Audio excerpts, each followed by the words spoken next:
Hello everyone. तो देखिए अब हम लोग अपने सम बेसिक कॉन्सेप्ट वाले चैप्टर में, ठीक है ना, बहुत सारी चीज़ें पढ़ चुके हैं। और इसमें आप देखो अगर खूब अच्छे से, तो मैंने दो न्यूमेरिकल लिख रखे हैं और इसको पहले न्यूमेरिकल वो सॉल्व करते हैं, फिर इसका अगला टॉपिक हम लोग करते हैं। कुछ चीज़ें रिवाइज हो जाएंगी आप किसी बहाने। तो पहला क्वेश्चन देखो ध्यान से, इतना ग्राम K2CO3 was treated by a series reagent, किसी के बहुत सारा सीरीज रिएजेंट के साथ में रिएक्शन हो रही है और कन्वर्टेड ऑल इनटू, ये कंपाउंड में कन्वर्ट हो जा रहा है और calculate the weight of product तुम्हें बताना है, ठीक है ना। तो ध्यान से देखिएगा इस क्वेश्चन को, यहाँ आपको नजर आ रहा होगा, यही मैं सॉल्व करता हूँ। ध्यान से इधर देखिए आप फर्स्ट वाले को। तो फर्स्ट का सोल्यूशन देखो कैसे करेंगे।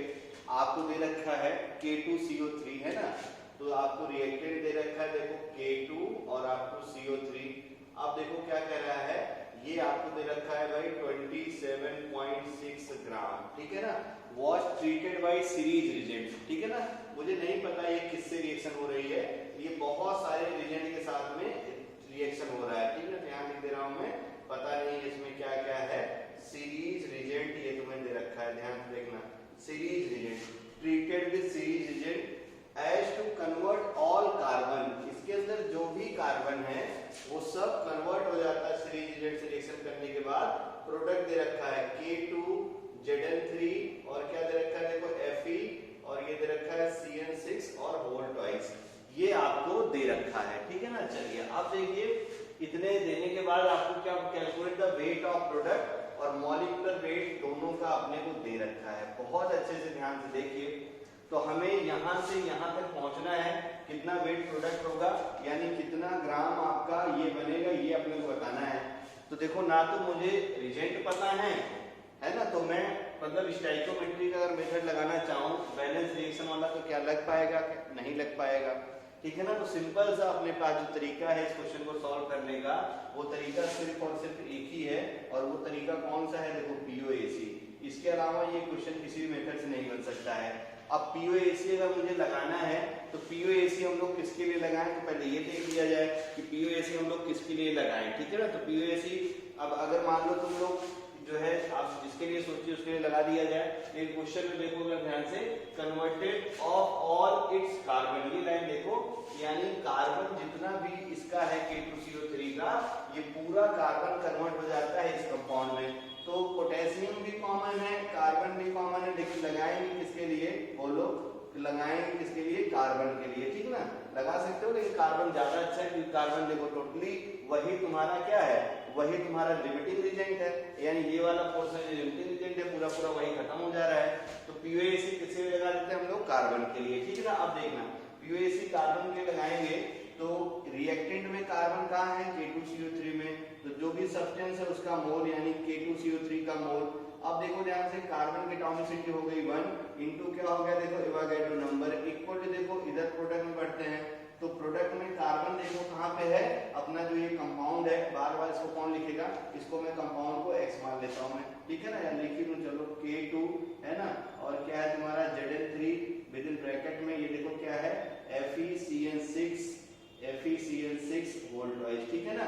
और इनटू देखो ध्यान से, अब कार्बन की एटॉमिसिटी, तो कार्बन यहाँ से 6 ट्वाइस है, तो कार्बन की एटॉमिसिटी कितनी हो गई 12 into Avogadro number, Avogadro number cancel हो गया, मोल K2CO3, तो K2CO3 का मोल कैसे निकलेगा, weight of substance 27.6 gram divided by molar mass of K2CO3 कितना है तुम्हारे पास देखो 138 इक्वल टू, देखो जरा ध्यान से इधर आ जाइए, तो सैंपल का मोल है ना। अब सैंपल का मोल, वेट मुझे मॉलिक्यूलर वेट पता है, मॉलिक्यूलर वेट जो है पता है और वेट आपको बताना है, तो मैं अज्यूम कर लेता हूँ इसका वेट कितना है x ग्राम, इसको अच्छे से याद रखो। हमने मान लिया कि इसका जो वेट है, तो आपका सैंपल का K2ZN3 का इसका वेट कितना है x ग्राम, इसका मोलर मास कितना दे रखा है देखो 698 है ना, और इसमें देखो ध्यान से एटॉमिसिटी कार्बन की कितनी हो गई 12। अब मुझे x की वैल्यू चाहिए है ना, तो x की वैल्यू देखो कैसे निकल गया, ध्यान से देखिए। तो x की वैल्यू बोलो क्या हो गया, पहले ये दोनों मल्टीप्लाई हो गए, 698 इंटू कितना हो गया 27.6 और पूरे का डिवीजन देखो ध्यान से, ये क्रॉस मल्टीप्लिकेशन होकर इधर गया तो कितना हो जाएगा देखो 138 इंटू कितना हो जाएगा 12। सॉल्व कर लीजिएगा, जो आएगा यही आपका आंसर हो जाएगा। इसको सॉल्व करेंगे तो ये आ जाएगा तुम्हारा 11.6 ग्राम, कर लीजिएगा ना, वैल्यू चेक कर लीजिएगा 11.6 ग्राम आपका ये प्रोडक्ट तुम्हारा बन जाएगा K2Zn3 FeCN6 होल टॉइज। ठीक है, तो ये हो गया फर्स्ट प्रॉब्लम का सोल्यूशन। ठीक है ना, तो आई होप देखो ये क्वेश्चन में इसलिए मैं कराया ताकि तुम्हें POAC रिवाइज हो जाए। इस क्वेश्चन को सॉल्व करने का और कोई तरीका अपने पास नहीं था। ठीक है ना, सिर्फ और सिर्फ एक तरीका था, वो क्या था, POAC। समझ में आ गया ना। चलिए अब हम लोग देखते हैं जरा सेकेंड वाले प्रॉब्लम को। ठीक है ना, तो सेकेंड वाले प्रॉब्लम में कई सारी चीजें आपको दे रखा है। अब मैं थोड़ा इसको इरेज कर देता हूँ क्योंकि अपने पास ये वाला क्वेश्चन हो चुका है। ठीक है, तो अब देखो सेकेंड वाला जो क्वेश्चन है इसमें क्या क्या दे रखा है और क्या क्या पूछ रखा है, पहले इसको हम लोग हिट करते हैं। तो सबसे पहले देखो क्वेश्चन की लाइन पढ़ो आप, कुछ नजर आ रहा होगा आपको, पढ़िए जरा। तो फर्स्ट वाले अब देखो इसमें क्या दे रखा है, गैसियस मिक्सचर है CO और CO2 का। ये देखो ध्यान से, गैसियस मिक्सचर है, ये गैसियस मिक्सचर है और इस गैसियस मिक्सचर में कार्बन मोनोऑक्साइड है और कार्बन डाइऑक्साइड है। ठीक ना, इस सब्सटेंस का एवरेज मॉलिक्यूलर मास, ठीक है ना, ध्यान से देखना, इस मिक्सचर का, ठीक ना, मॉलिक्यूलर वेट जो भी मिक्सचर है, जैसे लिखते थे M मिक्सचर ऐसे लिख दिया जाए, तो इसका जो एवरेज मॉलिक्यूलर वेट है वो कितना है, 32 के बराबर। परसेंटेज मोल कंपोजिशन, परसेंटेज मास कंपोजिशन, ये सब तुम्हें बताना है। तो तुम्हें अगर मान लो फर्स्ट वाला प्रॉब्लम करना है तो तुम्हें अच्छे से पता है मॉलिक्यूलर मास जो मिक्सचर का होता है, याद करो फार्मूला क्या था, बोलो, सब्सटेंस का मोल जो भी था N1, उसी सब्सटेंस का मॉलिक्यूलर वेट M1, याद आया, ठीक ना, प्लस क्या था, सब्सटेंस दूसरे का मोल, उस सब्सटेंस का मॉलिक्यूलर वेट M2, सब्सटेंस तीसरे का मोल, सब्सटेंस तीसरे का molecular weight and so on. और पूरे का डिवीजन क्या था, टोटल मोल यानी N1 और प्लस क्या था तुम्हारा N2, याद है ना, और प्लस क्या था तुम्हारा N3। तो ये था एवरेज मॉलिक्यूलर मास का फॉर्मूला मोल के टर्म में। ठीक ना, बहुत अच्छे से ध्यान से आप इसको देखिए, आपका काम बन जाएगा। तो सबसे पहले हम लोग मोल कंपोजिशन निकालते हैं। तो मोल कंपोजिशन हम लोग एज्यूम कर लेते हैं, ठीक ना, फर्स्ट के लिए लेट, ठीक है ना, मोल ऑफ CO, ठीक ना, mole of carbon monoxide equal to मान लेता हूं मैं X, ठीक है ना। हेंस देखिए जरा ध्यान से, हेंस मोल ऑफ, बोलो, कार्बन डाइऑक्साइड कितना हो जाएगा, 100 माइनस एक्स, क्योंकि परसेंटेज बताना है तो 100 माइनस एक्स हो गया। अब इसको सॉल्व कर लिया जाए तो देखो एवरेज मॉलिक्यूलर मास में 32 रखा है, तुमने इसको मान लो, ठीक ना, इस CO को x मोल माना आपने, तो x into molecular weight carbon monoxide, carbon monoxide का मॉलिक्यूलर वेट कितना हो जाएगा 28, कार्बन का 12, ऑक्सीजन का 16, प्लस देखो ध्यान से क्या हो गया 100, है ना, 100 माइनस x मोल हो गया कार्बन डाइऑक्साइड का, और मोलर मास कार्बन डाइऑक्साइड का कितना 44, कार्बन का 12, ऑक्सीजन का 32, जोड़ दो कितना हो गया 44, और पूरे का मोल देखो कितना हो जाएगा 100। अब यहाँ से आप क्या करेंगे, x को सॉल्व कर लीजिएगा, तो x सॉल्व करेंगे तो परसेंटेज किसका मिल जाएगा तुम्हें, x सॉल्व करोगे परसेंटेज मिल जाएगा अपने को कार्बन मोनोऑक्साइड का, ठीक है ना, और जो कि आएगा आपको, मैं यहाँ से सॉल्व करके देख के बता दे रहा हूँ आपको, तो x का जो परसेंटेज आएगा तुम्हारा, ठीक है ना, x की वैल्यू आ जाएगी NCO2 आ जाएगा तुम्हारा 25%, मतलब जो तुम्हारा ध्यान से देखना, तो x कितना आ जाएगा 75%, यानी ये कौन सा है, परसेंटेज ऑफ कार्बन मोनोऑक्साइड, ठीक है ना, एंड ध्यान से देखो कार्बन डाइऑक्साइड का परसेंटेज कितना हो जाएगा, तो CO2 की परसेंटेज कितनी हो जाएगी 25%, ठीक है ना। तो ये है आपकी फर्स्ट पार्ट का आंसर, और आई होप ये क्लियर हो गया होगा आपको, ठीक है ना। अब ऐसे ही देखना ध्यान से, हमें क्या बताना है, मास कंपोजिशन भी बताना है, तो जरा इसको भी सॉल्व कर दिया जाए। भाई मास कंपोजिशन कितना हो जाएगा, ठीक है, तो मोल कंपोजिशन पता है, मास कंपोजिशन बताना बहुत आसान है, कुछ टेंशन थोड़ी ना है।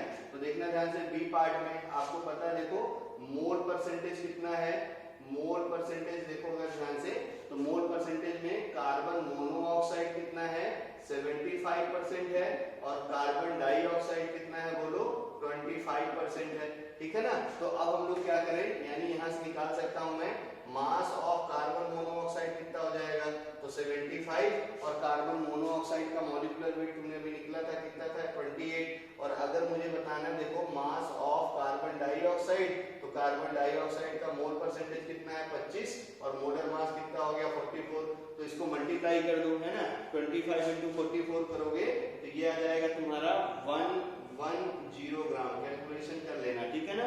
और जब आप 75 इंटू 28 करेंगे तो ये आ जाएगा 2100 ग्राम, ठीक है ना। तो ये हो गया तुम्हारा क्या, ये हो गया तुम्हारे CO और CO2 के मास। मुझे क्या बताना, कंटेनर के अंदर देखो ये इतने मास में दोनों मिल गए। अब मुझे क्या बताना है, मास परसेंटेज। तो percentage mass of carbon monoxide अगर तुम्हें बताना है तो कैसे निकालते हैं परसेंटेज, याद करो, जिसका भी परसेंटेज बोले उसका weight divided by total weight, दोनों जोड़ दो। तो दोनों जोड़ दोगे तो कितना हो जाएगा, देखो 3200। अब इसको कैंसिल कर दो, ठीक है ना। परसेंटेज के लिए क्या करेंगे, 100 से मल्टीप्लाई। तो जब इसको आप सॉल्व करेंगे तो ये जो परसेंटेज है ये आ जाएगा तुम्हारा 65 पॉइंट, कर लेना आप घर पे, 65 पॉइंट ये हो जाएगा 625, ठीक है ना, 65.625। ऐसे ही परसेंटेज तुमसे पूछेगा mass percentage of carbon dioxide. तो कार्बन डाइऑक्साइड का वेट कितना है, 1100।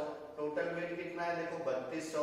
कैंसिल कर दो, परसेंटेज के 100 से मल्टीप्लिकेशन भी करना पड़ेगा। और जब इसको आप सॉल्व करोगे तो ये आ जाएगा तुम्हारा, देखो 34 पॉइंट, ठीक है ना, 34.375%, ठीक है ना। तो आई होप ये भी आपको क्लियर हो गया होगा। अब देखो मास ऑफ, फिर अगला क्वेश्चन है, mass of 44.8 litre gaseous mixture eight STP बताना है। Mass of 44.8 litre gaseous mixture eight STP, ठीक है ना। तो इसको हम लोग जो है इरेज करते हैं थोड़ा सा, फिर आपको सॉल्व करके दिखाता हूं मैं। तो अब देखो इसका तीसरा पार्ट करते हैं हम लोग, ठीक है ना। तो सी वाला क्वेश्चन देखिए ध्यान से, सी पार्ट कैसे होगा। आपसे क्या पूछ रखा है, देखो mass of 44.8 litre gaseous mixture. तो तुम्हें देखो जरा ध्यान से, आपको बहुत अच्छे से पता है सिंस, ठीक है ना, आपको कोई भी गैस ले लो तो 1 मोल, अगर आपके पास कोई भी गैसियस मिक्सचर है, मान ना 1 मोल गैसियस मिक्सचर, ध्यान रखे रहना, ठीक ना। तो 1 मोल गैसियस मिक्सचर का वॉल्यूम कितना होता है, 22.4 लीटर। तो ध्यान में ये बात समझ में आ गई होगी। तो यानी दैट इज करके अगर ध्यान से देखिए तो अब अगर 1 मोल गैस है तो दैट इज करके मैं क्या लिख सकता हूँ, सिंस 22.4 लीटर है ना, जो भी तुम्हारे पास गैसियस मिक्सचर है, लीटर ऑफ गैसियस मिक्सचर, ठीक है ना, गैसियस मिक्सचर जो भी है तुम्हारे पास, इसका जो मास होगा, ठीक है ना, गैसियस मिक्सचर के मॉलिक्यूलर मास के बराबर होगा। तो 22.4 लीटर गैसियस मिक्सचर का मास कितना होगा, बोलो 32 ग्राम होगा। याद आया कैसे, मॉलिक्यूलर मास मिक्सचर दे रखा है। तो अब देखो 22.4 लीटर गैसियस मिक्सचर का मास कितना है, 32 ग्राम। तो तुमसे पूछ रखा है कि जरा 44.8 लीटर का मास बताइए। तो यहाँ से देखो क्या हो गया है ना, सिंस ये लिखा हो, फिर हेंस देखो 1 लीटर ऑफ गैसियस मिक्सचर का जो मास होगा इसको निकाल लिया जाए। तो ये कितना हो गया, देखो 32 और डिवाइडेड बाय कितना हो गया, देखो 22.4 ग्राम। और फिर देखो ध्यान से, हेंस कितने से पूछ रखा है आपसे, 44.8 लीटर, इतना गैसियस मिक्सचर कितना ऑक्यूपाई करेगा। तो 32 डिवाइडेड बाय 22.4 इनटू कितना हो गया 44.8, कैंसिल कर दो 2, तो कितना हो गया, देखो 64 ग्राम। अब ये लिखने की जरूरत नहीं है, बच्चों वाला था भाई, 22.4 लीटर का वेट 32 ग्राम, तो 44.8 लीटर का 64 ग्राम, कोई प्रॉब्लम नहीं होगी, है ना। तो मैं उसमें पढ़ा रहा हूँ मास्टर साहब ने, इसलिए मैं लिख रहा हूँ, बाकी आप कैलकुलेशन कर लिए होंगे आई होप, ठीक है। चलिए अब हम लोग आते हैं थर्ड वाले क्वेश्चन में। आपको क्या करना है, density of gaseous mixture eight STP. तो डेंसिटी का फार्मूला आपको पता है, याद करिए, डी वाला क्वेश्चन करते हैं। तो डेंसिटी है ना, डेंसिटी कैसे याद कर रहे थे, याद करो, मास इक्वल टू क्या होता है, वॉल्यूम इनटू डेंसिटी, है ना। कैसे देखो, माता वैष्णो देवी, और अगर देवी जी को बताना है तो मास डिवाइडेड बाय वॉल्यूम, बस इतना याद रखो, ठीक है ना। तो अब देखो डेंसिटी मुझे बतानी है तो एसटीपी पे बताना है। तो क्या लिखूंगा मैं, mass of gaseous mixture, mass of जो भी तुम्हारे पास गैसियस मिक्सचर है, मास ऑफ गैसियस मिक्सचर, ठीक ना, एट एसटीपी। ये हो गया तुम्हारा mass of gaseous mixture eight STP divided by volume of gaseous mixture eight STP. कोई दिक्कत, ठीक ना, volume of gaseous mixture eight STP, volume of gaseous mixture, है ना, एट कहां पे, देखो एसटीपी, कर दिया जाए भाई। तो मास ऑफ गैसियस मिक्सचर आपने देखो मॉलिक्यूलर मास पढ़ रखा था 32, और एसटीपी पे वॉल्यूम कितना हो जाएगा मिक्सचर का, 22.4 लीटर। सॉल्व करेंगे आंसर आ जाएगा, इसको डिवाइड करेंगे तो ये आपको मिल जाएगा 1.428, ठीक है ना, 1.428 ग्राम पर लीटर, ठीक है ना। तो ये इसका आंसर हो गया, और आई होप ये भी आपको समझ में आ गया होगा। फिर अगला बताना है, देखो वेपर डेंसिटी ऑफ मिक्सचर, बहुत अच्छे देखना ध्यान से। नेक्स्ट क्या बताना है तुम्हें, वेपर डेंसिटी ऑफ मिक्सचर। तो तुम्हें अच्छे से पता है मॉलिक्यूलर वेट जो होता है वो क्या होता है, 2 टाइम्स ऑफ वेपर डेंसिटी। अब ई पार्ट करते हैं, सिंस आपको अच्छे से पता है ना, मॉलिक्यूलर मास जो मिक्सचर का है ये क्या हो जाता है, 2 times into vapour density of mixture हो जाएगा। तो अब देखो मुझे मिक्सचर का वेपर डेंसिटी बताना है, तो वेपर डेंसिटी जो मिक्सचर होगी ये भी हम सॉल्व हो गई। मॉलिक्यूलर वेट है 32, 2 से डिवाइड कर दो कितना हो गया 16। तो आई होप ये भी आपको क्लियर हो गया होगा। इसके बाद हम लोग आते हैं जरा तीसरे वाले चौथे में लास्ट वाला प्रॉब्लम है ना, मतलब अपने से ये सारे प्रॉब्लम हो गए। अब एक प्रॉब्लम और बची हुई है, इसको भी अच्छे से देख लीजिए। क्या बोल रखा है बोलिए, volume of 1 mole of gaseous mixture eight 27 degree Celsius, और ये तुम्हें बताना है 1 मोल गैसियस मिक्सचर है तब। तो तुम्हें अच्छे से पता है सिंस वॉल्यूम बताना है। PV इक्वल टू क्या होता है nRT, PV इक्वल टू क्या होता है nRT, ठीक है ना। अब देखो 1 मोल गैसियस मिक्सचर है, प्रेशर दे रखा है, टेम्परेचर दे रखा है, तो वॉल्यूम यहाँ निकालेंगे तो ये क्या हो जाएगा, देखो nRT डिवाइडेड बाय V। तब वैल्यू रखिए, n की वैल्यू कितनी हो गई 1, R की वैल्यू आप जानते हैं 1.2 ना, 1/12 litre ATM mole inverse kelvin inverse, temperature 27 degree Celsius, kelvin में कन्वर्ट कर लो तो 300 केल्विन हो गया। पूरे का डिवीजन देखो ध्यान से, डिवाइडेड बाय ये देखो P है, और प्रेशर कितना हुआ रेडियम। सॉल्व कर लो इसको, तो जब इसको आप सॉल्व कर लेंगे तो ये वैल्यू कितनी आ जाएगी, ये वैल्यू आ जाएगा तुम्हारा 24.63 लीटर, ठीक है ना। तो ये देखो वॉल्यूम भी आ गया, यानी आपने लास्ट पार्ट का भी आंसर कर लिया। इसके अगले पार्ट में और अच्छे न्यूमेरिकल हम लोग करते हैं। तो देखो हम लोग मूल कॉन्सेप्ट का अगला टॉपिक करते हैं, क्वांटिटेटिव एनालिसिस ऑफ मिक्सचर, ठीक है ना। डरिए नहीं, इसके कॉन्सेप्ट भी हम लोग पहले सीख चुके हैं, बस क्या है कि थोड़ा सा मैं आपको समझा दूं। जैसे मान लो कि आपके पास एक बहुत बड़ा मिक्सचर है ना। अब इसके अंदर मान लो इस मिक्सचर में बहुत सारे सब्सटेंस है, ठीक ना। सब्सटेंस हम लोग बोल लेते हैं, मान लेते हैं कि हम लोग इसमें सब्सटेंस A है, सब्सटेंस B है, सब्सटेंस C है, ठीक है ना। तो हमें क्या करना, मैंने मिक्सचर ऐसे दे दिया। अब क्वांटिटी मतलब क्या है कि इसका कितना अमाउंट है इस कंटेनर के अंदर, B का कितना अमाउंट है इस कंटेनर के अंदर, ठीक है ना, और C का कितना अमाउंट है इस कंटेनर के अंदर। ये चीजें हमें कैलकुलेट करके बतानी है, ठीक है ना। इसी चीज को हम लोग क्या बोलते हैं, क्वांटिटेटिव एनालिसिस ऑफ मिक्सचर। अब हम क्या करेंगे, कोई एक्सपेरिमेंट करेंगे, कोई रिएक्शन करेंगे, कुछ और की चीजें करेंगे, जिससे हम लोग ये पता कर पाएंगे कि सब्सटेंस में A कितना है, B कितना है और C कितना है। ये जो है एनालिसिस, तो ये तो हम जानते ही हैं, ठीक ना। पहले देखो ये क्वेश्चन को कर दिया जाए, इसी से रिलेटेड है, और ये क्वेश्चन हम ऐसे भी कर सकते थे, क्वेश्चन ना भी पढ़ते तब भी हम लोग कर सकते थे। कैसे कर सकते थे, ध्यान से देखो, ठीक है ना। तो मैं इधर अब इसको मिटाऊं, ये है ना, ये वीडियो समझ में आ गया होगा। When 4 ग्राम ऑफ मिक्सचर, मैंने क्या बताया था, जब भी मिक्सचर दे तो क्वेश्चन को सॉल्व करने से पहले बॉक्स बनाया करिए, ठीक है ना। अब देखो ये बॉक्स में आपको जो चीजें दे रखी हैं, तो बॉक्स में दे रखा है कैल्शियम कार्बोनेट सॉलिड, और प्लस बॉक्स के अंदर जो दे रखा है कंपाउंड, यानी जो मिक्सचर दे रखा है वो मैग्नीशियम कार्बोनेट सॉलिड दे रखा है। और आपको दे रखा है इस मास का जो मिक्सचर है, इसका जो मास है मिक्सचर का, वो कितना है तुम्हारा 4 ग्राम है ना। हीटेड टू, अब देखो क्या कर रहा है, इसको हीट किया जा रहा है, हीट अप करने के बाद कांस्टेंट वेट, ठीक ना, वेट ऑफ द रेजिड्यू। जब इसको गर्म करता है तो मिलता क्या है, रेजिड्यू, है ना। रेजिड्यू मतलब आप जानते होंगे शायद, रेजिड्यू मतलब क्या होता है, कोई भी रिएक्शन में जो सॉलिड प्रोडक्ट होता है, ठीक ना, जो भी सॉलिड आपका रिएक्शन के बचे रहते हैं ना, इसी को हम लोग क्या बोलते हैं, सॉलिड प्रोडक्ट, है ना। जो भी सॉलिड प्रोडक्ट बनता है उसी को क्या बोलते हैं हम लोग, रेजिड्यू। तो ये जो रेजिड्यू बनता है, यानी जो सॉलिड प्रोडक्ट बनता है, उसका मास हमको दे रखा है, तो सॉलिड रेजिड्यू का मास कितना है, 2 ग्राम के बराबर। और calculate the percentage composition of mixture, मतलब कितना ग्राम ये है, कितना ग्राम ये है, ये पता चल जाए तो परसेंटेज आ जाएगी, कोई प्रॉब्लम नहीं होने वाली है। तो आप देखो जरा ध्यान से, इस कंटेनर में 2 रिएक्शन एक साथ में हो रही है। कैसे, पहले क्या हो रहा है, देखो कैल्शियम कार्बोनेट को गर्म हो रहा है एक जो है, और दूसरा वाला जो रिएक्शन एक साथ हो रही है उसमें देखिए क्या हो रहा है, मैग्नीशियम कार्बोनेट गर्म हो रहा है। तो अब देखो जब कैल्शियम कार्बोनेट को गर्म करोगे तो क्या मिलेगा, कैल्शियम ऑक्साइड प्लस क्या बनेगा, कार्बन डाइऑक्साइड गैस।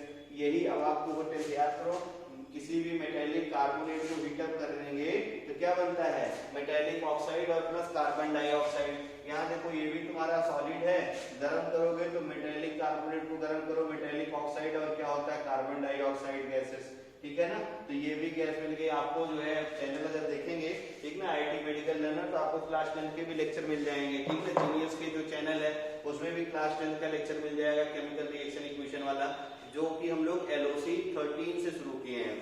तो LOC 13, 14, 15, 16 थोड़ा आप देख लीजिएगा तो रिएक्शन की मैकेनिज्म भी आपको पता चल जाएगी।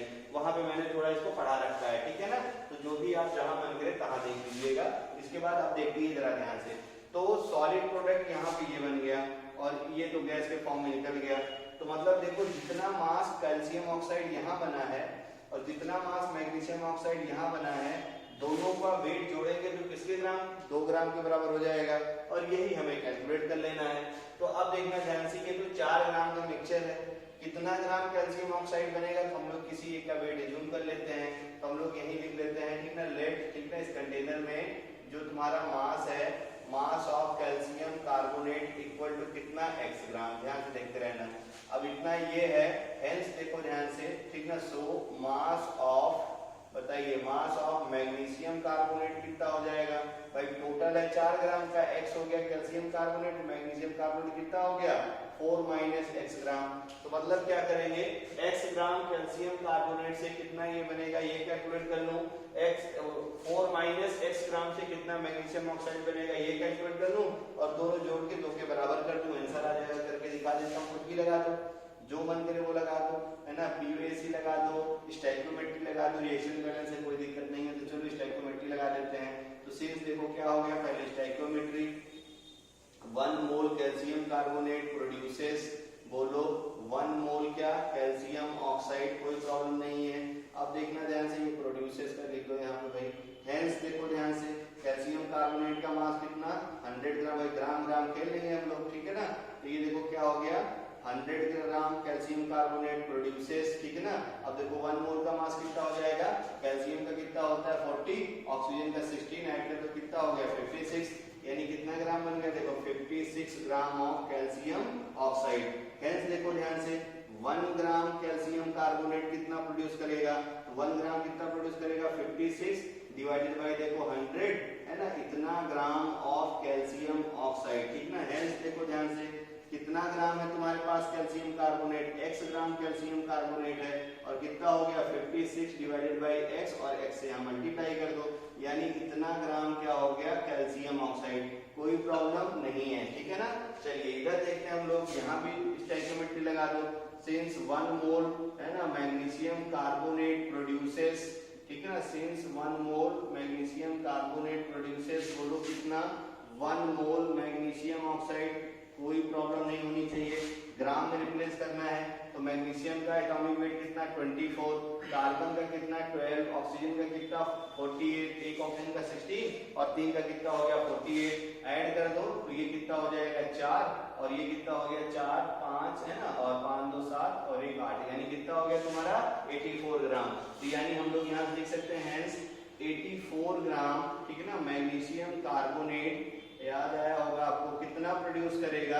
अब इसका मास निकाल लिया जाए तो मैग्नीशियम का कितना हो गया तुम्हारा 24 और ऑक्सीजन का कितना हो गया 16, ऐड कर देंगे तो ये 10 हो गया, ये हो गया 4, ये कितना हो गया देखो 40 ग्राम ऑफ मैग्नीशियम ऑक्साइड। कोई प्रॉब्लम नहीं होनी चाहिए। हेंस देखो ध्यान से, 1 ग्राम मैग्नीशियम कार्बोनेट कितना प्रोड्यूस करेगा, 1 ग्राम MgCO3 कितना प्रोड्यूस करेगा, तो 40 डिवाइडेड बाय कितना हो जाएगा देखो 84 gram of magnesium oxide. Hence हम लोग देखेंगे कितना ग्राम है magnesium oxide carbonate, 4 minus x ग्राम, हेंस 4 माइनस x ग्राम मैग्नीशियम कार्बोनेट कितना प्रोड्यूस करेगा, तो ये देखो कितना हो गया 40 डिवाइडेड बाय 84 और यहाँ से क्या हो जाएगा 4 minus x gram of magnesium oxide, ठीक है ना। तो ये इतना ग्राम मैग्नीशियम ऑक्साइड मिल गया। अब प्रॉब्लम सॉल्व हो गई, इतना ग्राम मैग्नीशियम ऑक्साइड मिला है और इतना ग्राम तुम्हें क्या मिला है कैल्शियम ऑक्साइड, ठीक है ना। और दोनों का वेट क्वेश्चन में दे रखा है, कितने ग्राम के बराबर है 2 ग्राम के बराबर है। तो थोड़ा इधर में लिख देता हूँ अकॉर्डिंग टू प्रॉब्लम, ठीक ना, अकॉर्डिंग टू प्रॉब्लम, बोलो प्रॉब्लम के अकॉर्डिंग तुम्हें क्या दे रखा है, प्रॉब्लम के अकॉर्डिंग ये दे रखा है मास ऑफ कैल्शियम ऑक्साइड, ठीक है ना, और प्लस बोलो मास ऑफ मैग्नीशियम ऑक्साइड किसके बराबर है, ये दे है 2 ग्राम के बराबर। डेटा तुम्हें पता है ना, मास ऑफ कैल्शियम ऑक्साइड कितना हो गया देखो 56 डिवाइडेड बाय 100x, ठीक है ना, और प्लस देखो ध्यान से इधर से क्या हो गया 40 डिवाइडेड बाय 84 और ये क्या हो गया 4 minus X is equal to 2 gram. यहाँ से क्या करेंगे x को कैलकुलेट कर लीजिएगा, मैं इधर थोड़ा मिटा के लिख दे रहा हूँ। तो जब आप यहाँ से x कैलकुलेट करेंगे तो यानी तुम्हें मिल जाएगा, इसको सॉल्व कर लेना, सॉल्व फॉर x। तो जो x आ जाएगा, ठीक है, उसका जो आपको वेट मिलेगा वो मैं लिख दे रहा हूँ, उसका जो वेट आ जाएगा वो आ जाएगा 2.86, ठीक है ना। जो तुम्हारा कैल्शियम कार्बोनेट हमने x माना है, तो यहाँ से मैं लिख दे रहा हूँ मास ऑफ, है ना, कैल्शियम कार्बोनेट, और जो तुम्हारा आएगा mass of magnesium carbonate. Solve कर लेना और आंसर को मैच कर लेना। जो आपको कैल्शियम कार्बोनेट का मास आएगा वो आ जाएगा 1.14 ग्राम। कर लेना क्वेश्चन इसको घर पे सॉल्व। और जो मास ऑफ मैग्नीशियम कार्बोनेट आएगा वो आ जाएगा तुम्हारा 2.86 ग्राम, ठीक है ना। तो ये सबके मास पता चल गए। अब मुझे क्या बताना है, मास परसेंटेज। तो परसेंटेज अगर मुझे बताना है कैल्शियम कार्बोनेट का, तो अच्छे से पता है कैल्शियम कार्बोनेट का mass divided by total mass, यानी दोनों 4 ही होगा। और परसेंटेज के क्या करेंगे, 100 से मल्टीप्लाई। ऐसे तुमसे पूछ रखा है परसेंटेज किसका, बोलो मैग्नीशियम कार्बोनेट का। तो मैग्नीशियम कार्बोनेट का मास 2.86 टोटल मास इनटू क्या हो गया 100। इसको सॉल्व करोगे तो कैल्शियम कार्बोनेट का मास आ जाएगा तुम्हारा, ठीक है ना। कैल्शियम कार्बोनेट का मैंने मास उल्टे लिख दिए मैंने, ठीक है ना, सही है। तो कैल्शियम कार्बोनेट का मास आ जाएगा तुम्हारा 28.5, कैलकुलेशन एक बार देख लेना। और जो मैग्नीशियम कार्बोनेट की परसेंटेज है वो आ जाएगी 71.5, ठीक है ना। तो अच्छे से याद रख लेना और आई होप ये क्वेश्चन समझ में आ गया होगा। पहले देखो मैंने क्वेश्चन आपको कराया था इस टाइप से, अगर याद हो तो मैंने बताया था कि जब भी कंटेनर को गर्म करेंगे तो जो भी दिया रहेगा सबको तोड़ के कर जो है गर्म करना, रिएक्शन लिखना, रिएक्शन के अकॉर्डिंग सॉल्व कर लेना, आंसर आ जाता है। इसके बाद एक क्वेश्चन और हम लोग और करते हैं, फिर नया टॉपिक करते हैं। तो देखिए हम लोग, ठीक है ना, ये न्यूमेरिकल मैंने दे दिया है, आप स्क्रीनशॉट ले लीजिए। इसका 4 ग्राम मिक्सचर है, मैं जो है सोडियम बाइकार्बोनेट का और NaCl का स्ट्रांगली हीटेड, और इतनी गैस इवॉल्व हो जा रही है, और आपको परसेंटेज कंपोजिशन ओरिजिनल मिक्सचर का बताना है, ठीक है ना। क्वेश्चन होमवर्क है, बस एक छोटा सा हिंट मैं आपको दे दे रहा हूँ कि देखो कंटेनर के अंदर अगर ध्यान से देखिए तो कंटेनर के अंदर 2 लोग है भाई। एक तो है देखो सोडियम बाइकार्बोनेट और एक क्या है तुम्हारे पास NaCl। तो जब इसको स्ट्रांगली हीटअप करोगे तो बताइए जरा कौन सा डिकम्पोज होगा, ठीक ना। तो आपको अच्छे से पता है NaCl को अगर आप डिकम्पोज कराइए हीटअप करें तो क्या टूटता है, क्या नहीं टूटता है, इधर से नो रिएक्शन। मतलब इस कंटेनर में केवल एक ही रिएक्शन है जो आपको वेट लॉस के लिए रिस्पॉन्सिबल, या जो गैस जो निकल रही है उसके लिए जो रिस्पॉन्सिबल मटेरियल है वो कौन सा है, सोडियम बाइकार्बोनेट। अब सोडियम बाइकार्बोनेट को गर्म करो तो सोडियम कार्बोनेट और प्लस क्या हो जाएगा H2O और प्लस क्या हो जाएगा CO2, ठीक है ना। तो ये हिंट है, और बाकी जरा आप घर पे क्वेश्चन सॉल्व करिएगा। चलिए इसके बाद देखो हमें जो टॉपिक करना है वो है लुसाक लॉ, ठीक है ना। ऐसे ये जो है साइलेंट है, इसको मैं लुसाक लॉ है ना, या लुसाक लॉ हम शॉर्ट में बोल देते हैं। तो लुसाक लॉ देखो क्या है, लुसाक लॉ हम लोग लगाते हैं किसके लिए, फॉर कंबाइंड, मतलब लॉज ऑफ कंबाइनिंग वॉल्यूम। जब भी याद करो तो ऐसे याद रखो, जब भी कोई गैस किसी गैस से रिएक्ट करे और गैसेस प्रोडक्ट बने, फिर से सुनो, जब भी कोई गैस किसी गैस से रिएक्ट करती है और गैसियस प्रोडक्ट बनता है तो उसका जो वॉल्यूम का रेशियो होता है ये हमेशा कांस्टेंट रहता है। किसी भी कंडीशन पे अगर HCl बनेगा, ठीक है ना, हाइड्रोजन और क्लोरीन की जो है कॉम्बिनेशन से, तो तुम हमेशा याद रखो 1 वॉल्यूम हाइड्रोजन, यहाँ देखो स्टोइकियोमेट्री कितनी है 1, तो यानी 1 वॉल्यूम तुम्हारे पास हाइड्रोजन रिएक्ट करेगा, किससे रिएक्ट करेगा, देखो 1 वॉल्यूम जो है क्लोरीन के साथ में, और बनाएगा क्या, देखो तो 2 वॉल्यूम हमेशा HCl बनाएगा। ये दुनिया में तुम कहीं रिएक्शन कराओ, किसी भी कंडीशन पे ये काम होने वाला है। यही लुसाक लॉ जो है बताता है, ठीक है, कंबाइनिंग वॉल्यूम। यहाँ देखो गैसियस प्रोडक्ट है सब, ठीक है ना।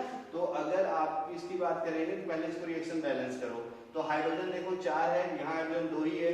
तो आप देखो जब भी 2 वॉल्यूम आपका जो है हाइड्रोजन रिएक्ट करेगा, 1 वॉल्यूम, मोल में लिख रहा हूँ, 1 वॉल्यूम ऑक्सीजन के साथ में, अच्छे से याद रखे रहना।